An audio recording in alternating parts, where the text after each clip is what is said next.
Good evening, one and all. Thank you for joining us in these difficult times of COVID pandemic. I am Dr. Mounam Chattopadhyay, postdoctoral trainee at Department of Endocrinology, NRS Medical College and Hospital, Kolkata. I welcome you all to another Endocrine in Electronic Enrichment by Experts, that is 4E webinar series organized by the Endocrine Society of Bengal. The topic for today is evaluation of the diabetic foot. It is an important and pertinent topic and also very helpful for us, especially the postdoctoral students. Moreover, clinicians from different disciplines like endocrinologists, physicians, surgeons, orthopedicians face this problem on day-to-day basis. Today's session will be chaired by none other than Professor S.K. Singh sir. Sir needs no introduction.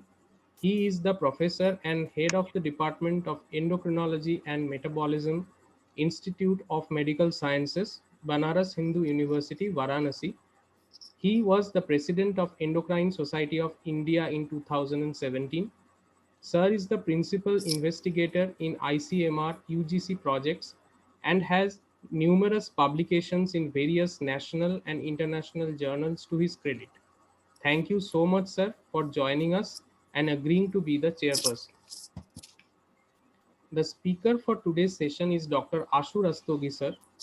Sir is a faculty at Department of Endocrinology, Postgraduate Institute of Medical Education and Research, Chandigarh. He is a fellow of American College of Endocrinology and Royal College of Physicians, Edinburgh. He is also the Vice President, Diabetic Foot Society of India and Executive Committee member, Endocrine Society of India. SAD is the principal investigator for various phase 3 and phase 4 trials related to diabetes and diabetic foot and has numerous awards and publications in various national and international journals to his credit. Thank you so much, sir, for joining us today. I would now request Professor Singh, sir, to please take over the session. Thank you very much. First of all, are you able to see my, okay, just a minute. Just a minute. Right. No, it's not. Okay. Are you able to see the video also? Yeah. Yes. Okay, Yes, fine. Thank you. First of all, let me congratulate the organizers for having this webinar on a very interesting topic, diabetic foot. And one of the star speaker, Dr. Ashu Rastogi, as introduced by the organizer, Dr. Rastogi, is doing a commendable job in management of diabetic foot. I'm sure you all will be enlightened hearing Dr. Ashu delivering a talk on diabetic foot evaluation. This will be of great interest to the trainees, particularly the endocrinology trainees, that most of the cases, long cases, are always be of diabetic foot.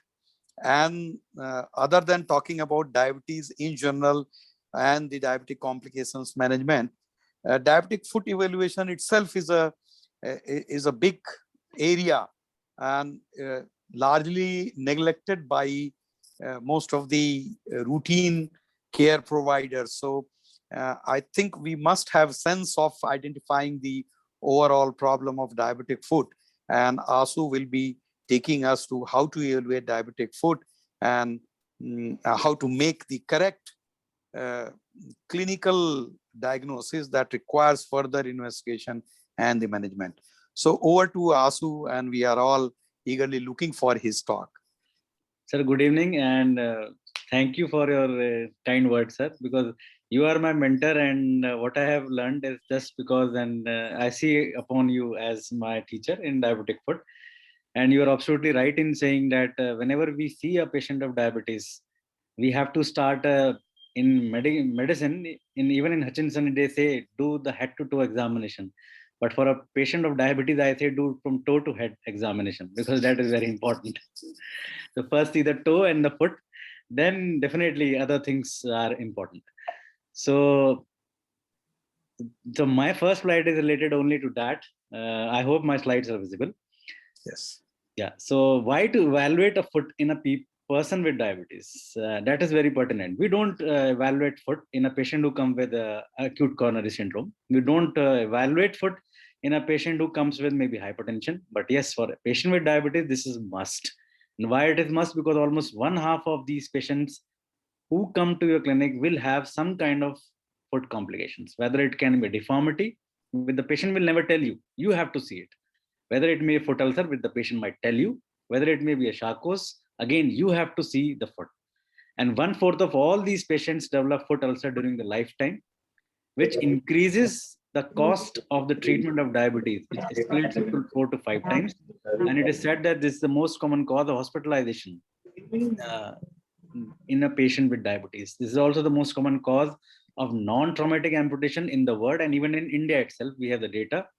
It is associated with significant quality adjusted life years lost and days lost. And most important is the mortality. So this is why we need to evaluate foot, and I'll just show how to evaluate foot in a people with diabetes. But just before going into it, we should understand that whenever we see a patient's foot, it's not only about the patient's foot, it's also about the life of the patient, because it significantly contributes to the mortality. And this is well evident from this study, that a multicentric study from India itself. This is one of the largest study in the world, which is the diabetic foot complications in people with diabetes. And we compared patients with foot ulcer, and they were compared with the controls who had diabetes but no foot ulcer. We followed this patient over a period of around 14 years, and we found out that blue line you can see in Kaplan-Meier curve, that these patients who have foot ulcer had significant increased mortality. You can see around 5 times increased risk of mortality in a patient who develop a foot ulcer. And that is very important. So we should never miss a diabetic foot in a patient with diabetes. Same if your patient is not having an ulcer, but is having a Charcos, again, it is suggestive of markedly increased mortality. And this is again one of the largest study from our institute regarding mortality. You can see this green bar, which shows mortality in patient with Charcos. The odds ratio was 2.7. So this shows the importance of evaluation. Now coming on to the primary topic that is allotted to me, that is evaluation. So remember, our eyes see, our hands feel only what we know. So it is important, first we should be aware what we are looking at the foot. So the goal of examination whenever you see a patient with diabetes is first to identify what is normal, and you should be able to differentiate what is abnormal. So this is abnormal is called a foot at risk. You should be able to tell the presence of neuropathy, because this is the most common harbinger of an occurrence of foot complication, even a foot ulcer. A presence of ischemia, and obviously presence of foot ulcer. This can be a simple tool. You can see this is just a 3-minute examination. Though for students, it might take some initial 15 minutes, 20 minutes, even half an hour to examine a foot. But in a busy OPD, after you have seen many kind of patients with foot complications, you'll be able to do just within 3 minutes. So the first minute is just to sit with the patient and ask few questions. I'll just tell you those few questions. In next 1 minute, you just observe. This observation is very important in the foot examination. Then palpate and feel. And finally, in last minute, you can do some kind of tests like examination of neuropathy or palpation of pulses. And finally, you should be able to classify which kind of patient you are dealing with, at-risk foot or a patient with severe complications. So the first point is what to ask. So whenever you see a patient, always ask the patient about a past history of ulceration, any history of amputation, Charcot joint, if the patient knows about that, any history of angioplasties, history of claudication or vascular surgery. Ask about neuropathic symptoms, both positive as well as negative symptoms. And positive means those symptoms which are not present, those basically patient tells you which is perceived by him and it is not perceived by a normal person. These are positive symptoms like burning pain, shooting pain, electric or sharp sensations. And negative are those which a normal person can feel, like a temperature sensation. But a patient with diabetic neuropathy will not be able to sense it. These are negative symptoms like foot feeling dead. So these are just common symptoms. Ask about the vascular symptoms, claudication, rest pain, and a non-healing ulcer. And importantly, about diabetic complications, because it has been seen that those patients who have renal failure, they have very high risk of having a foot complication. Those patients who have severe visual impairment, they also have very high risk of foot complications. Ask about cigarette smoking and alcohol intake. And never forget to document the duration of diabetes and also the glucose records of these patients who are likely to have foot complication. So what I tell to my students also is, you need to have a very keen sight, because then only you'll be able to observe and see what the patient is presenting with. He will not tell you anything. You just have to observe.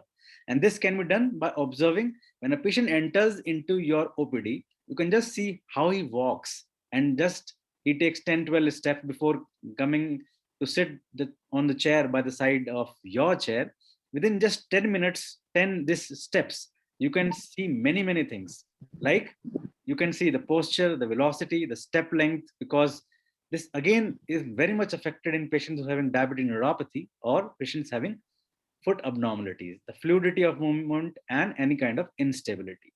So suppose a patient comes with a very high stamping gait. It suggests that patient is having a sensory neuropathy. Patient walks to you and in between his slipper slips out. It suggests motor neuropathy.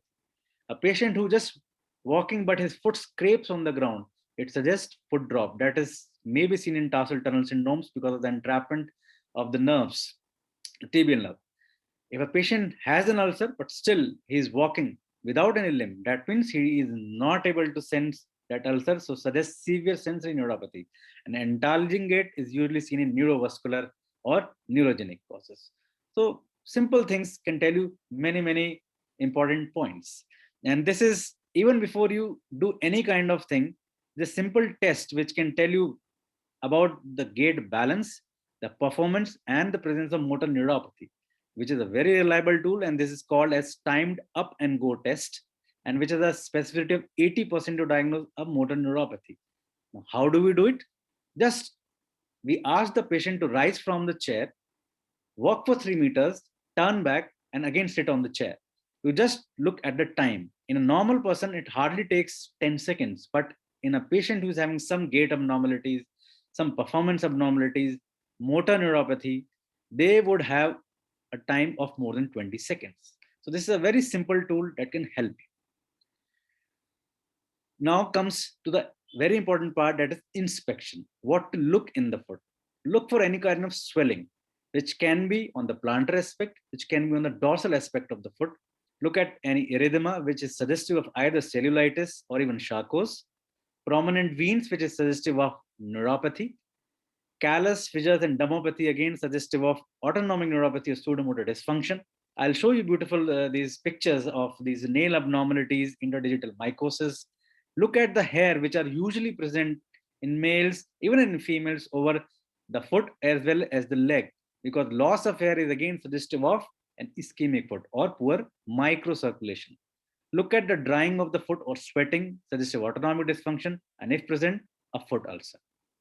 Foot deformities, you should know what is clotto. I'll show you those pictures: hammer toes, bunions, and hallux valgus. Very importantly, God has given us beautiful arches, and we have a medial longitudinal arch, we have a lateral longitudinal arch, and the transverse arches, by which whenever we walk, the whole of the pressure of this walking is absorbed by these arches, and this is also called the bridges of the foot. So loss of arches, which is usually seen in patients with Charcot's, is important thing that we should be examined, and gross deformities of foot, which is seen in Charcot's.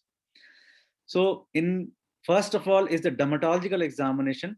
You can just see the dryness, the turgid veins, the nails, the loss of hair, the redness of skin, the web spaces for fungal infections, and calluses and corns, which I've already discussed. So just look at these kind of foot. You can see many kind of deformities in the foot. You can see severe hallux valgus, a bunion coming here. But what is important here is this callus. You can also see again a callus which is occurring just at the second metatarsal head. This is again a corn. You can see this is a corn again because of tight shoes this patient is wearing. This is again on the hallux valgus along with a presence of this callus which is forming which is a harbinger of a future occurrence of ulcer. So we have to examine and document this whenever we see a patient of diabetes. This is again a con which is occurring in these patients. Look at the cracks and fissures which are suggestive of autonomic dysfunction or loss of sweating, which is very common. People, especially from the rural background who work in the farms, you can see these kind of fissures, but this is very dangerous, which can lead to foot ulcers. Look at this whole cracks and fissures which is occurring on these foot. Now, this is the foot. I hope you can just see this arch. This is the medial longitudinal arch. This is my foot. So I'm normal, I don't have diabetes. So this is a normal foot, but in a patient of Charcot's, you can see this arch is lost. This medial longitudinal arch is lost. So examine the arches of the foot, and this is a rocker bottom foot, which you can see. This whole of the midfoot is collapsed, and that is because of Charcot's foot. And this is whole deformed foot. This patient is having complete ankle joint destruction, which is leading to this typical varus and equinus deformity in this patient. Look for any kind of bulle, because this is very common in patients. This is also called a diabetic dermopathy and a bullopathy, which is maybe because of tight shoes. You can see these shiny skin and occurrence of pre-bullous lesions, and these are huge bulle, which you can see. This is very common over these toes and also on the dorsal aspect of the foot. Never forget to see specific areas of the foot which are very prone for foot ulcers. This picture I have taken from the AD recommendations, and this shows that especially the metatarsal heads are the very likely sites of foot ulcers, calluses, and corns. Also the heel area. You can see these typical three areas in patients who are having this hammer toe. Usually have the ulcers here, here, and here. This is again a flat foot. This crowding of the toes.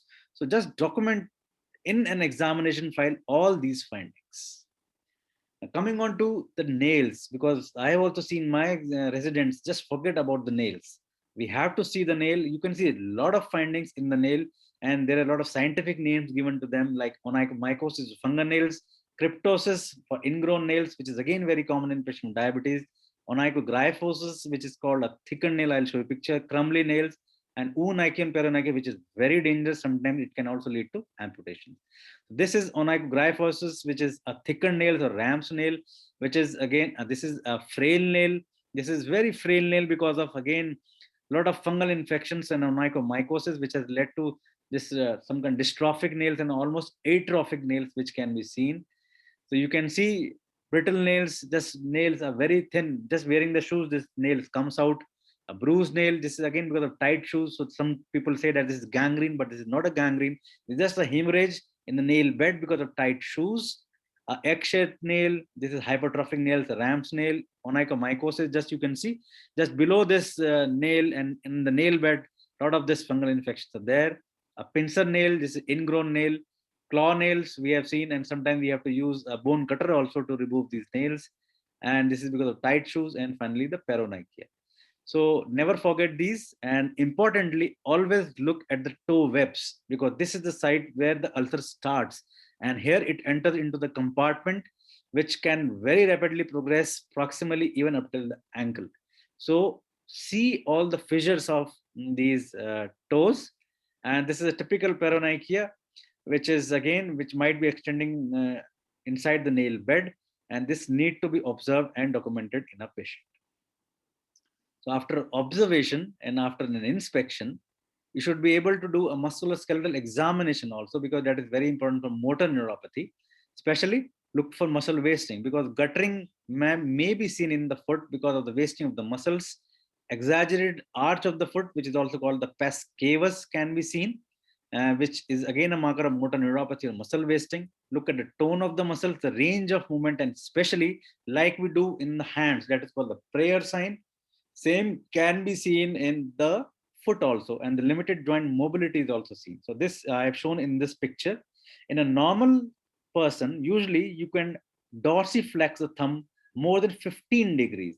But if in a patient of diabetes, because of again the glycosylation of this collagen and the fibers, there is a lot of rigidity of this hallux, and that is also called the hallux rigidus. This angle is less than 15 degrees. It is just you have to move the toe of the great toe of the patient, and you can tell about the limited joint mobility. And this is also predisposition for a foot ulcer. Look at this patient. Look at this, how he removes his socks. This is a very simple test. Now, if you keenly observe, I can again show you. If you keenly observe this, how he removes, when he removes his socks, he's just plantar flexing at the ankle. So this is a normal person. This is me and you do daily, but you don't recognize it. Now just see this, a diabetic patient. He's not able to plantar flex his foot, and that is because of this glycosylation of the Achilles tendon and this of limited joint mobility. So he's struggling to remove his socks. So this is again a very simple test, because whenever we examine foot, we ask the patient to remove the shoes as well as the socks. And if you see this kind of picture when the patient is not able to remove his socks, think that you are dealing with a patient of limited joint mobility.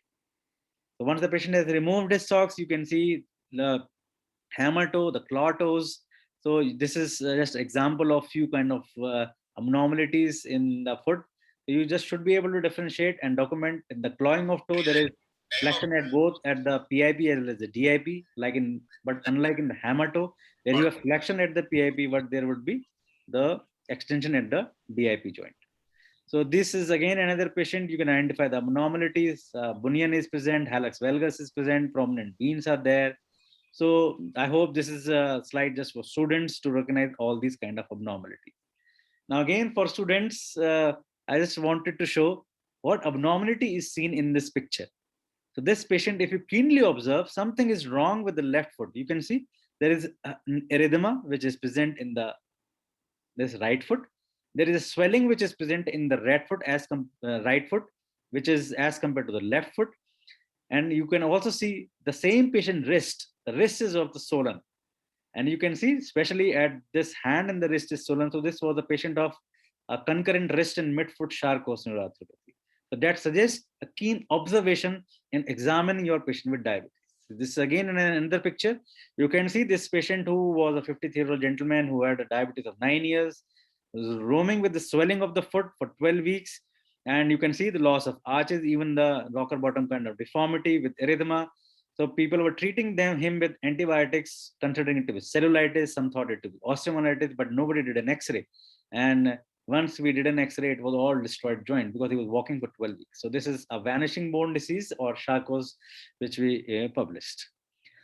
After just a simple observation or inspection of the foot, never forget to see the footwear of the patient, because this is the most common cause of foot ulcers in Indian context. Look for worn-out shoes or too small shoes, and always insist to the patient, I want to see your shoes, whatever you are wearing. That is very important. So we usually see these kind of footwears. You can see this patient is having a footwear which does not have an insole, which again lead to an ulcer. This patient is having severe hallux valgus and still wearing a foot with a thumb hold, which is further worsening the hallux valgus. This patient was having the beautiful slippers, but unfortunately this toes were jutting out of that, which can lead to an ulcer if she bumps. This a simple kind of jutis which the farmers or the villagers usually wear, but you can see what here it is, a nail is jutting out of it, but the patient doesn't know. This can lead to the foot ulcer. So all these kind of fancy sandals which women wear, they are beautiful, but I would say they were very dangerous. This leads to this heel is causing this, the clawing of the toes, and also all of these are jutting out of these sandals. Very important examination is of the shoe, and this is exemplified from this slide. You can just tell about hallux rigidus by looking at the shoe of a patient, even when the patient has not opened the shoe. You can see in a normal person like me and you, because there is usually when we walk, there is a flexion as a metatarsophalangeal joint. So usually we have a crease like this. Even if you see your shoe at this moment, you will see this crease. But in a patient who is having hallux rigidus, so this will not flex. So you will not see a crease here. This transverse crease will be incomplete. And this is an examination finding which suggests an hallux rigidus. So after an examination of footwear, the shoe, next comes the palpation. This is again from Hutchinson manual. Simple examination finding. You should be able to palpate bony prominences, any pitting edema, limited joint mobility, peripheral pulsations, And temperature of the foot is very important to identify in case of cellulitis and even Charcot's neuropathy. But remember, our hands can only perceive a difference of around 3 to 4 degrees Fahrenheit. So sometimes you might need more sensitive modality for assessment of temperature, and it is especially required for a patient if it is suspected of Charcot's neuropathy. So in patients who have Charcot's, even you need to have these modalities and assess the temperature of the foot by palpation and also by the infrared temperature thermometers for the follow-up of patients and for diagnosis. So we have in our clinics these kind of infrared thermometers by which we follow our patients of Charcot neuropathy. This is the fourth part of my presentation that is related to mainly assessment. That is assessment of neuropathy and assessment of vasculopathy. So this I have taken from ADA 2020 recommendations, and this is standard recommendations. And what they say, after a careful history for assessment of neuropathy, at least you should be able to do these three things. And what are these three things? Because we know that in a patient with diabetes, you can have a large fiber loss, you can have a small fiber loss.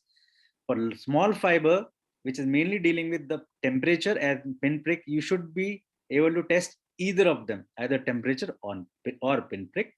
For large fiber, you should be able to test a vibration sensation using a 128 Hertz tuning fork and not 256 Hertz tuning fork. Where to keep, I'll show, because even my resident also get it wrong, where to keep the head of the tuning fork. Then a monofilament test is very important, though it is not diagnostic of neuropathy, but it suggests that this patient is very high risk of neuropathic complications, especially foot complications and risk of ulceration and amputations. But this is recently come up test by Professor Gary Raymond from Southern England, from Ipswich. And this is a very simple test. Even if you don't have anything in your clinic, even your hands and fingers can help you in diagnosing neuropathy. So what happens is, we just sit by the side of the patient on the plantar aspect of the foot, and we just touch the patient's toes, the tip of the toes, and we ask the patient to close his eyes, and we touch like this, and all these six sites are touched by the examiner's hand. First, second, third, fourth, fifth, and sixth. Mainly the first, third, and the fifth toes are touched. If the patient is not able to perceive that touch sensation more than 2 toes, that suggests neuropathy, mainly sensory neuropathy, which is a very good specificity of 90%. And this is a well-established and validated tool which everybody can use even in their routine busy OPDs. But standard is a monofilament test. This is during one of my rounds that I do in PGI. So these are the sites where you should check for monofilament. We use a nylon monofilament 5.07 thickness, which is equal to around 10 gram linear force. We test mainly for crude touch as well as pressure. And remember, with a single monofilament, you should not use more than 10 times, because it loses its strength and especially it becomes rigid. So it mainly tests for large nerve fiber function at the great toe head, the first, third, and fifth metatarsal heads, and the heel. At least these sites should be checked with monofilament. And this is how we test for vibration. First, you have to check for vibration at the olecranon, and then you should go distally. And it is usually kept at this PIP joint, that is interphalangeal joint. This is a site at which you should keep your vibration, this tuning fork head, and then you should ask the patient. So once you are able to feel the vibration, but the patient does not feel, that means his vibration sense is dying and he is not able to sense. And if he is able to perceive at this site, then you go on to medial malleolus, and then finally further up onto the tibial tuberosity. This is the site at which the pinprick sensation it does. Most of the students get it wrong and they usually put on the plantar aspect. It is done just proximal to the nail bed. This is the site at which you should check for pinprick sensation. This is how we do the ankle reflexes, both the knee and the ankle. And this is the comparison of the various tests for diagnosis of neuropathy. Even if you have a tuning fork, this is a very good test. And this is our paper in IGMR, which showed that with tuning fork, you can have a 99% sensitivity, even if you don't have a monofilament. If you are lucky, you have a autonomic automated analyzer. This is from my diabetic foot lab at PGI, which we have these kind of instruments which can just check vibration perception, temperature sensation, in a single go within a minute. After doing all this, you should also be able to test for pressures of the foot. We have this facility of doing a dynamic pressure test. We check for plantar pressures in all our patients, especially patients of neuropathy. And this is how we check. We ask the patient to, this is a foot hold, which is placed on the ground, and we ask the patient to walk over it. And it directly gives information onto the computer. And you can see this patient is having very high pressures over the metatarsal heads and the heel area, which is suggestive of usually future occurrence of foot ulcer. And if you can identify this by pressure pedography, you can definitely give this patient a modified stand. We have this facility of corneal confocal microscopy. I don't suggest it to be done, but it is a very useful tool, and it is a very sensitive tool for diagnosing neuropathy, because cornea is avascular, but it is richly supplied by nerves, especially in the Bowman's layer of cornea. And this is a simple by ophthalmology colleagues that can be used. This is just for completion of neuropathy examination. But remember, for students, electrophysiological tests like NCV, like EMG, is very rarely required in a diabetic foot examination or evaluation.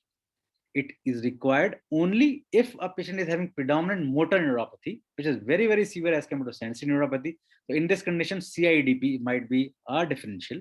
And a patient who is having rapid onset of neuropathy, very asymmetrical kind of presentation, only one foot is involved, other is normal.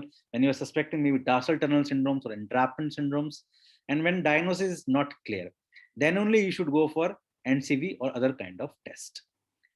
Now for foot evaluation, we talk about foot, and we already have an evidence from our paper that patients of Charcot's die very early, and we thought to further evaluate, and we found that most of these patients have cardiac autonomic neuropathy.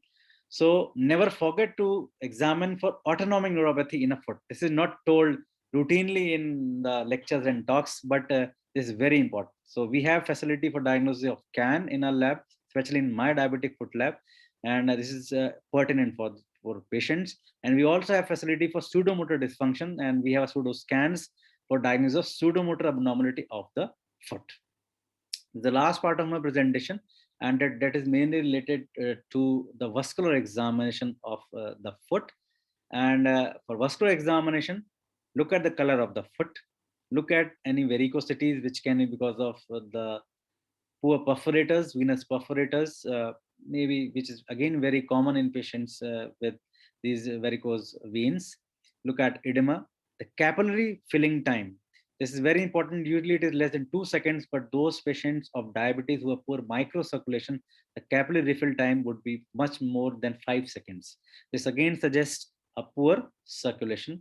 Always palpate pulses, dorsalis pedis and posterior tibial. Dorsalis pedis is palpable in all normal persons. Maybe in 10% of patients, you might not be able to palpate, or if a patient is having significant edema because of chronic heart failure or maybe a renal disease, you might not be able to palpate, then you might go for posterior tibial. Posterior tibial might sometimes have an aberrant course. In 10% of normal person also, it might not be able to palpate, but make it a habit to palpate pulses always and always. And no examination of foot is complete unless you do an ankle brachial pressure index. So this is very simple. If you don't have a Doppler in your clinics, you can just do with your hand also. You have to just tie a blood pressure cuff just around 10 centimeters above the ankle region, and then you inflate it, put your hands over the dorsalis pedis, and the point at which you are unable to perceive the palpation or the pulsation of the dorsalis pedis, it suggests that this is the systolic pressure of the ankle, and in that you divide by the brachial pressures, you get the ankle brachial index.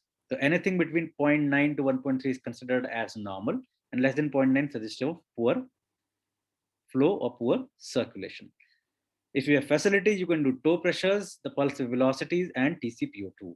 So this is just for anatomy of the vessels. This is very important because sometimes we forget the anatomy, but this is very pertinent. So this is a common femoral artery which gives the profunda femoris, and then it continues the superficial femoral artery, then crosses the popliteal fossa, becomes popliteal artery, then anterior tibial artery, and the posterior tibial artery. The anterior tibial artery continues through this flexor retinaculum at the ankle joint, and then continues as dorsalis pedis. So here we find a dorsalis pedis usually in the region just medial to the first metatarsal. This is the point at which you should palpate the dorsalis pedis. I'll show you.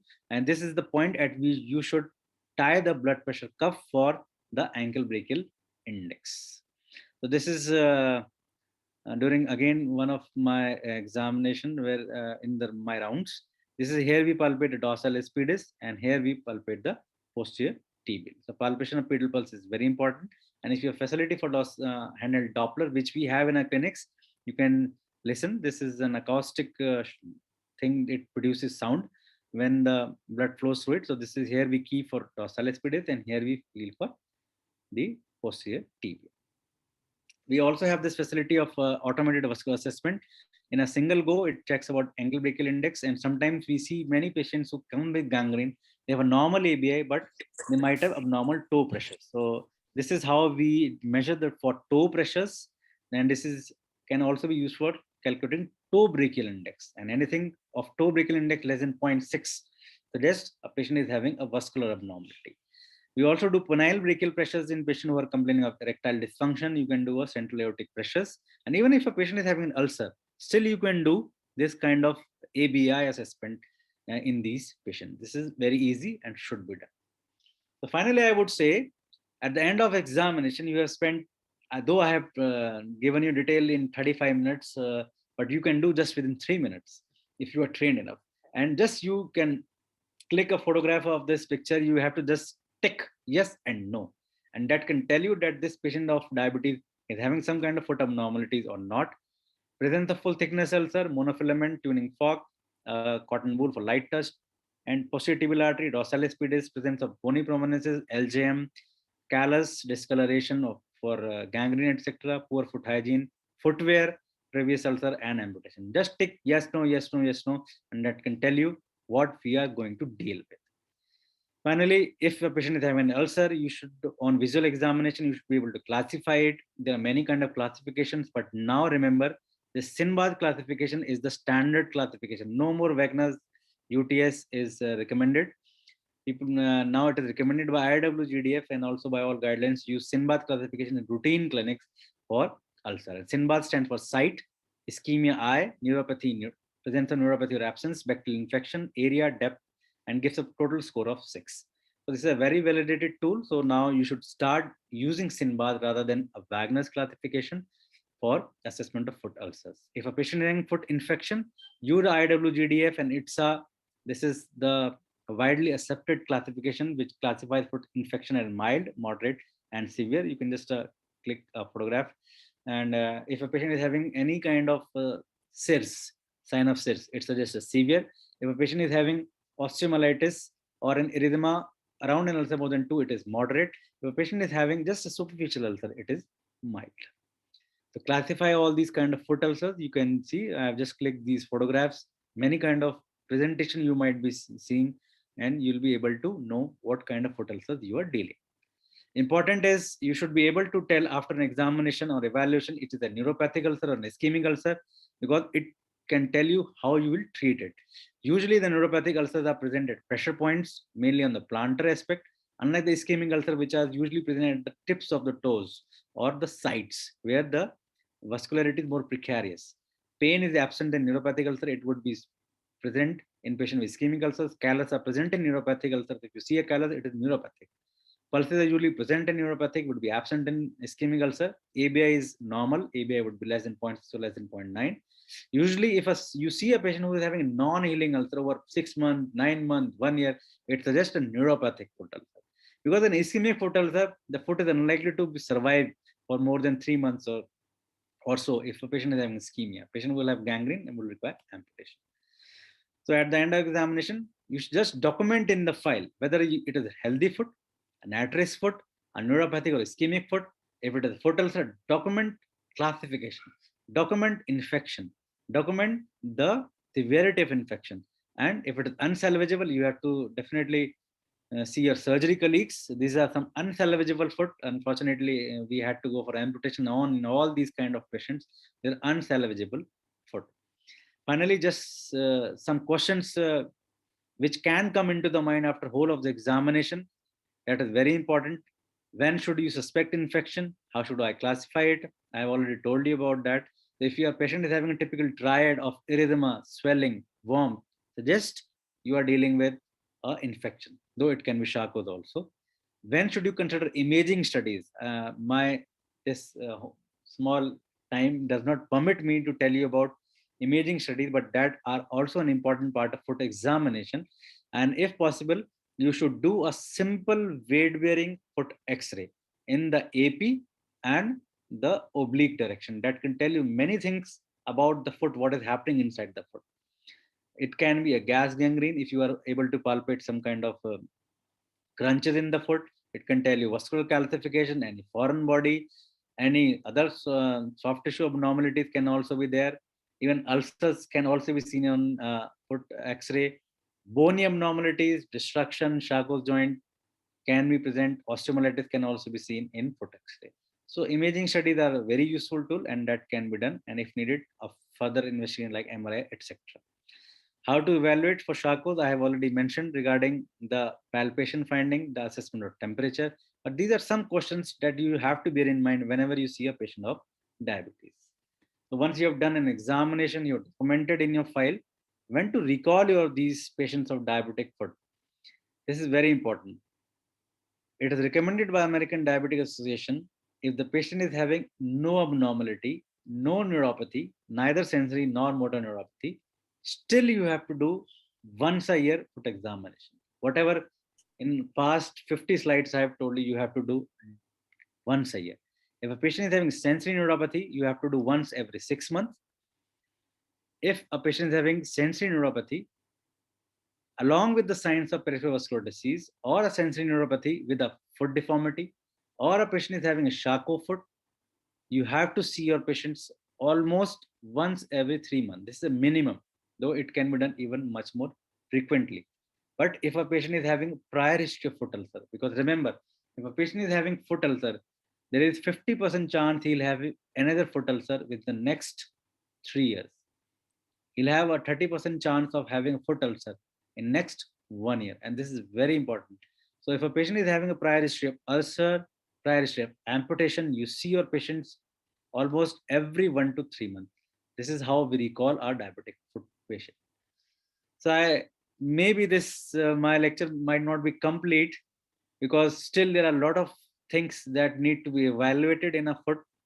We need a lot of radiological support in our evaluation, but a simple examination for students and even a busy clinic, this must suffice, and this should help you to save many of the foot. So always insist on examination of foot in all your patients with diabetes. You have to tell your patient, please remove your socks and shoes, I want to see them. You have to take a thorough history, as mentioned earlier. Do a keen observation when the patient walks to you. How is his gait, stance, fluidity? Inspect the foot, palpate, and do simple neuropathic examination and a vascular assessment to prevent foot complications. So thank you, and back to Singh sir. Thank you, Ashu. Thank you for wonderful presentation. As usual, expected of you. Talking about diabetic foot, the one line that reminds me to speak after hearing your talk is that the more is the restriction of movement of diabetic foot person, more would be the responsibility of a clinician to walk along. Means a patient has a restriction of movement, but how long can you walk while examining these patients that you have shown very clearly? It took very long, you covered a long distance in the knowledge of diabetic foot care, and I'm sure that by learning these things, we would be helping our patients and we would be rendering a good service to people who are having diabetic foot problem. Very interesting. And you have simplified it also that it won't be taking that long time in our busy clinic if we start describing these things and following how to classify ulcer, how to examine diabetic foot. Even your fine touch at the tip can also replace many of the busy tests which would be taking longer time. For example, like monofilament, all times you may not use it, but you simple touch of the tip of the toes that gives information that patient has insensate foot or foot at risk. There are some queries in the chat box, and before we discuss some more points, I think let us first take those queries. The first is which ankle pressure to use, dorsalis pedis or posterior tibial? So that you have very clearly you have said that posterior tibial, either you palpate it or you can use your Doppler probe also. And then, so does taking history of barefoot walking time is important? Is there any data? Yeah. Barefoot walking time is important.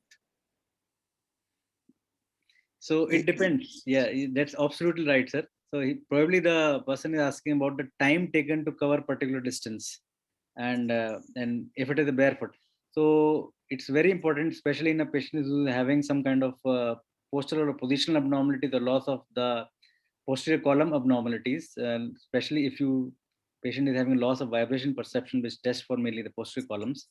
So his walking time in a particular distance, sometimes like we do for even COVID, everybody is doing a 6-minute walk test. We use a 6-meter walk test. And people have published data regarding a 6-meter walk, which is also suggestive of motor neuropathy or positional abnormalities or posterior column abnormalities. That is also useful. Yeah. Choice of antibiotics for infected diabetic foot ulcer. That is a very large topic and huge topic, and I would diabetic suggest, foot infection. Yeah, is a complex question. Is a complex question, I know. So they can, but still we can. I think we can satisfy the person who has asked the question. Yeah. So it is very clearly. Usually the diabetic foot ulcer are. Yes. Yes, sir. Yeah, Dr. Ashu. Yes, over to you. So IDSA your comment on IDSA the choice of antibiotics for. Yes, sir. So IDSA guidelines have clearly mentioned the choice of antibiotics, but it is mainly the Caucasian guidelines. And I would say that in Indian context, where we see mainly rural population, mainly who are barefoot walking, sometimes we have to tweak along with our local population. Then I would say that it depends upon the type of the ulcer that we are dealing with, type of infection. But in our clinics, what we do, if usually we age the ulcer, if it is less than 7-day duration, we usually treat with the gram-positive coverage. And that preferably an oral antibiotic if it is only mild foot infection or moderate foot infection. But yes, if a patient is having a foot ulcer which is more than 2 weeks, we usually suggest a polymicrobial infection, and we prefer a gram-negative coverage also.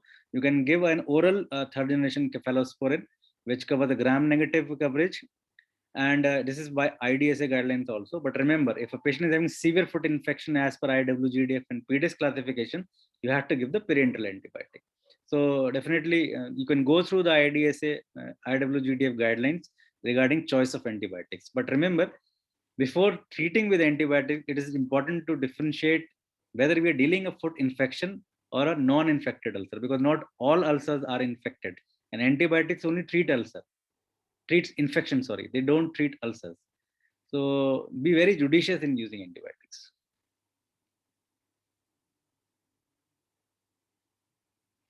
Sir, you are mute.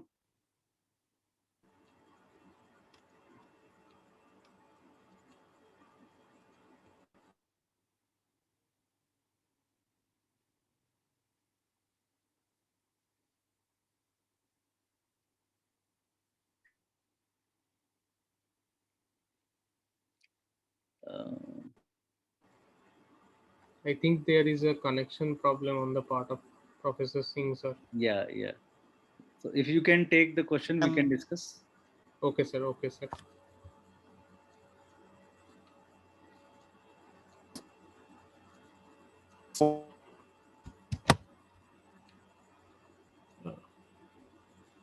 Sir, another question from Dr. Pankaj. He has asked the mechanism of dry skin, less hair, bounding pulse, and anhidrosis of feet in diabetic patients.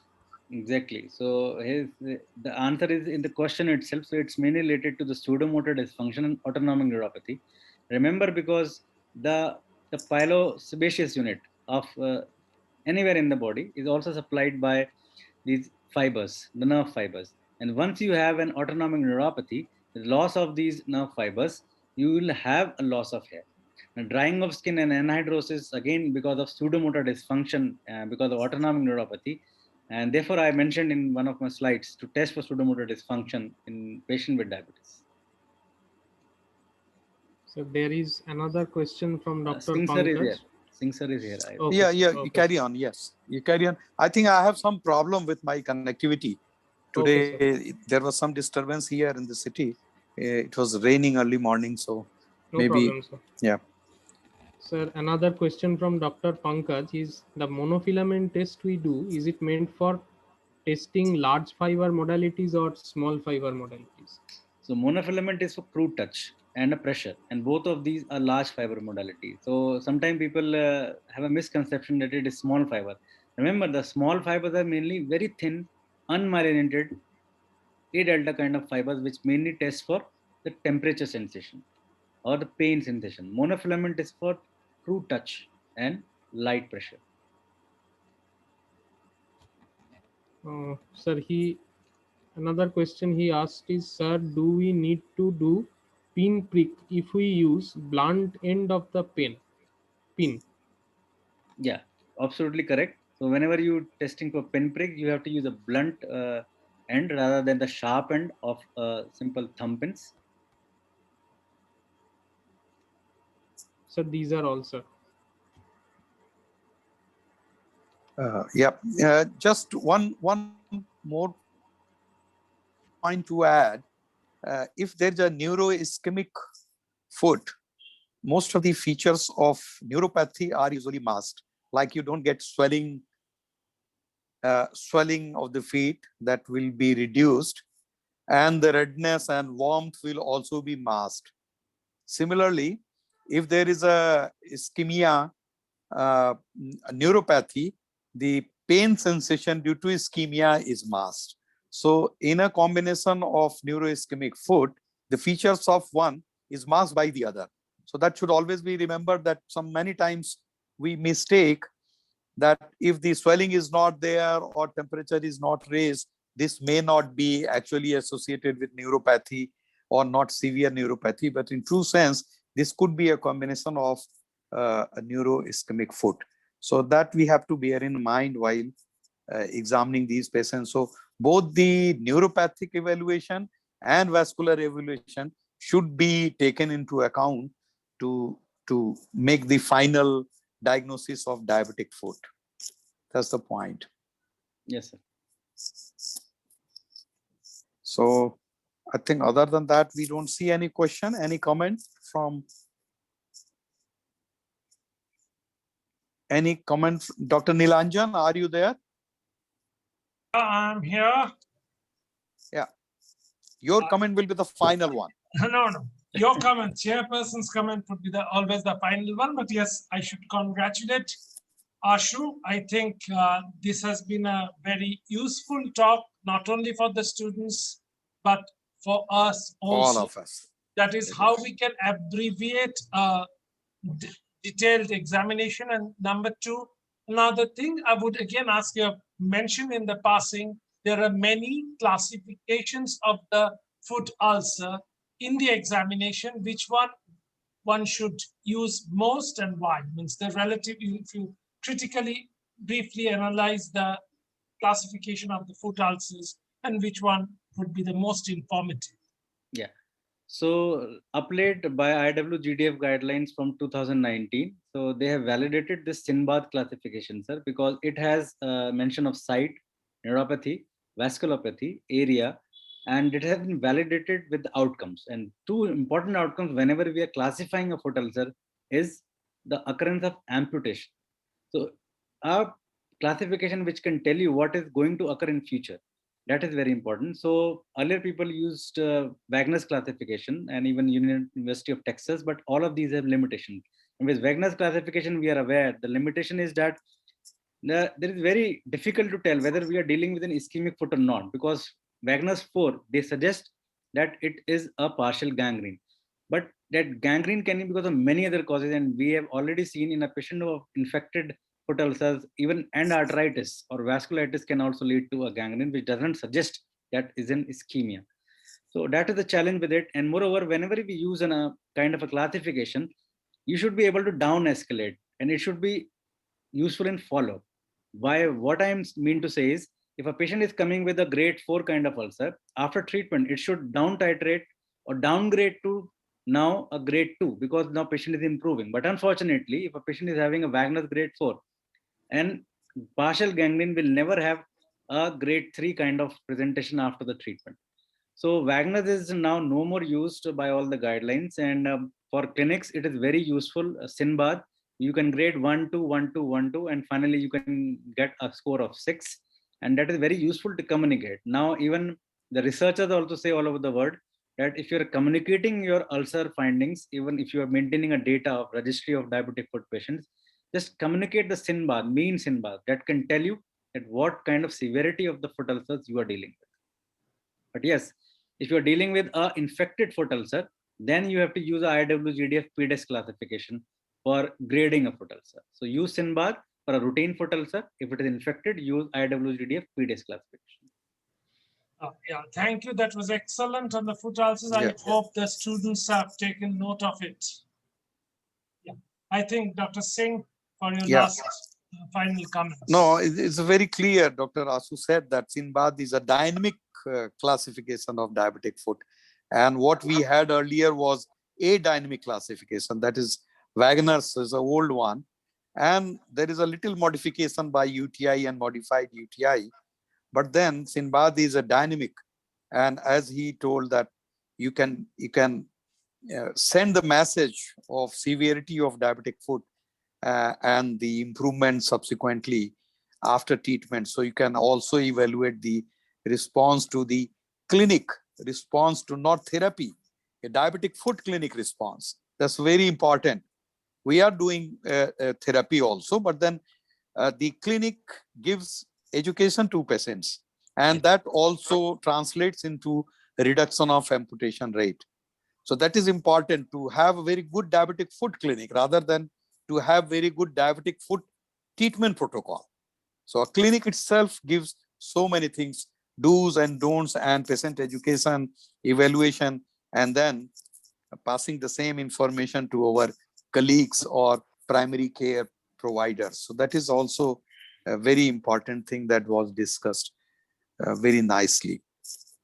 So again, I congratulate Dr. Asu, and I hope that he would be a torchbearer of diabetic foot clinic in our country, and definitely he would have saved many diabetic foot amputation in the surroundings and by imparting knowledge to all of us over the country. Thank you, sir. So that's great. My pleasure. Thank you. Asu. Thank you, Dr. Nilanjan, and thank you, Somik, also, who gave me an opportunity. Thank you, Maunam, for your concluding remarks.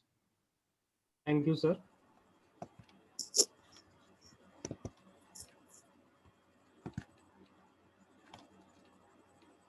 Thank you, Dr. Rastogi, sir, for such an elaborate and informative talk on diabetic foot. Thank you, Professor Singh, sir, for your valuable insights and opinion. I am sure they will be immensely helpful to all of us. Thanks to Endocrine Society of Bengal for organizing the series of such enriching 4E webinars. Before I conclude, there is an important announcement that I have to make. That is, the next 4E webinar organized by the Endocrine Society of Bengal in this series will be on 18th of June on the topic Incretin Therapy Present and Future. The speaker will be Dr. Saktivel Sivasubramanian, sir. Sir is the medical director at the Hormone Clinic, Trichy, Tamil Nadu. We all are eagerly looking forward to the session. At last, as I sign off, I would like to thank you all for joining this session in these difficult times. Good night. Stay safe. Good night.